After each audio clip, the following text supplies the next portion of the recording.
والله بجد الطريقة دي، الوصفة دي رائعة جدا، طعمها خطير جدا. انا جربتها بس شكلها كده هتبقى الطريقة المعتمدة عندي. دي عجينة طعمية عادية جدا انا عاملاها في البيت.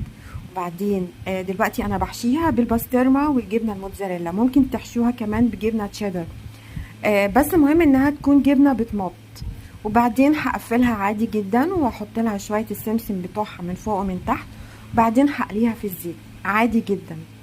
بس يكون زيت كويس، يعني زي زيت كريستال كده، علشان يعني ما تبقاش تقيلة. كان فطار جامد جدا النهاردة، كنت مستمتعة جدا بطعمها وريحتها وهي بتتقلي. كانت ريحتها حلوة قوي كمان.